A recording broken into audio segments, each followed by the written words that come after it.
In 2011, the Green Science Policy Institute came up with our big idea of banning consumer products containing any organohalogen flame retardant. With the help of our NGO partners, we submitted a visionary petition to the Consumer Product Safety Commission, or CPSC. Expert testimony from the September 2017 CPSC hearing on our petition follows. Our first panel includes Dr. Linda Birnbaum, the Director of the National Institute of Environmental Health Sciences and the National Toxicology Program. The evidence is built to the point that all of these chemicals and all future chemicals of this class, if they are not chemically bonded to the substrate, are going to escape into the environment and then into people. What are the health effects? Organohalogen flame retardants are associated with a wide range of serious adverse health effects, including reproductive impairment, neurological effects including IQ decrements and learning deficits, endocrine disruption, and interference with thyroid hormone action, genotoxicity, cancer, and immune disorders. In fact, much of what we know about the toxicity of organohalogens and other chemical additives to products is that it is not obvious until it is too late. I am highly concerned that pregnant women, the growing fetus, and our children are being exposed to halogenated flame retardants every day. With 1 in 6 kids in the U.S. now facing the lifelong challenge of developmental disabilities such as autism and attention deficit hyperactivity disorder, we need to seriously address chemicals that could be a component of this alarming trend. Have we run across an OFR that seems to have such a low level of inherent toxicity that you could even speculate that it might be shown not to present a serious health hazard to human beings? In my knowledge, I know of none that don't have the potential to cause serious effects. And again, I would stress that they are never present one at a time. It is a complex mixture to which you are exposed.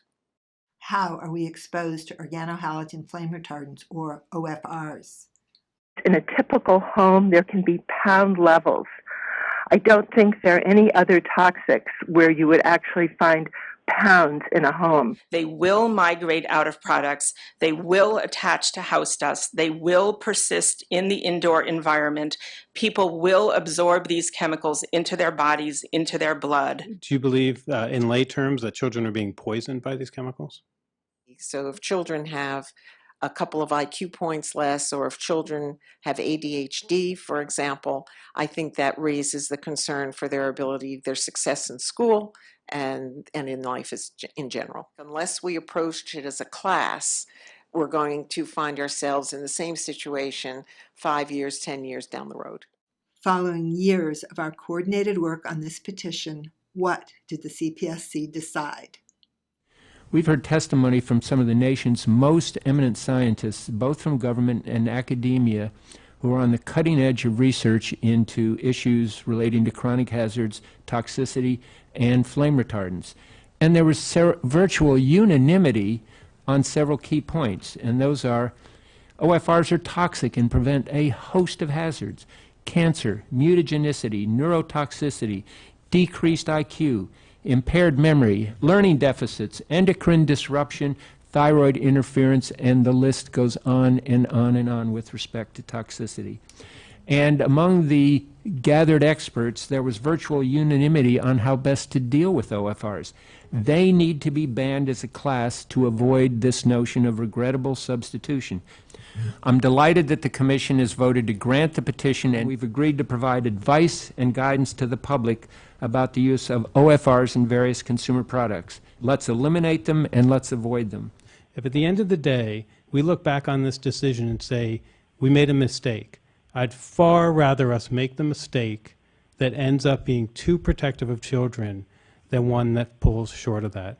Parents and caregivers deserve to know, they deserve to know that their household furniture, electronics, children's products, durable infant products are not exposing them and their families to toxic chemical dust. This landmark ruling by a U.S. federal agency sets an important precedent. Instead of a chemical-by-chemical approach, it limits the use of an entire class of toxic flame retardant chemicals. Your support has helped make our big idea come true, leading to a healthier environment for all of us. Thank you.